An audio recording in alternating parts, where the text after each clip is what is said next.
উত্তর হয়ে গেছে। বিবাহ সম্পাদনের সুন্নত নিয়ম কি? বিবাহ নিয়ম সম্পাদনের সুন্নত নিয়ম হলো যে বিয়ের অনুষ্ঠানে দুইজন সাক্ষী নির্ধারণ করবেন, মেয়ের বাপের অনুমতি নেবেন, মেয়ে গিয়ে তার বাপের কাছ থেকে, বাপ গিয়ে তার মেয়ের কাছ থেকে অনুমতি নেবে। মেয়ে যদি কুমারী হয় তার সামনে বলবে যে অমুকের ছেলে অমুকের সাথে তোমার বিয়ে দিতে যাচ্ছি। মেয়ে যদি নিশ্চুপ থাকে তাহলে কুমারী মেয়ের সম্মতি হয়ে গেল। আর যদি মেয়ে কি বলে ওটাকে বিধবা হয় তাহলে মুখ ফুটে তার কাছ থেকে উত্তর শুনতে হবে। সে ইয়েস অর নট বলবে, সেই অনুপাতে বাপ বিয়ের কাজ সম্পাদন করবেন। প্রথমে খুতবা পড়ানো হবে, এবার বাপ বলবেন ছেলেকে, মেয়ের বাপ ছেলেকে সামনে নিয়ে বলবেন আমার মেয়ে অমুক তোমার দেওয়া এত টাকা দেনমোহরে রাজি, আমি তাকে তোমার সাথে বিয়ে দিলাম। মেয়ের বাপ বলবে আমি তাকে, আমার মেয়েকে তোমার সাথে বিয়ে দিলাম।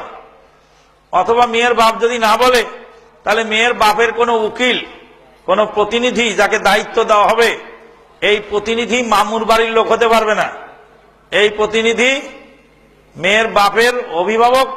মেয়ের বাপ যদি সম্মতিতে কাউকে বানায় তাহলে হবে, কিন্তু মেয়ের বাপের অসম্মতিতে বা অনুপস্থিতিতে মামুর বাড়ির লোক ওয়ালি হতে পারে না, মেয়ে লোক ওয়ালি হতে পারে না।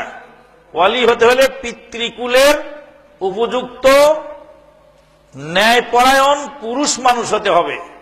সে লোক বলবে যে অমুকের মেয়ে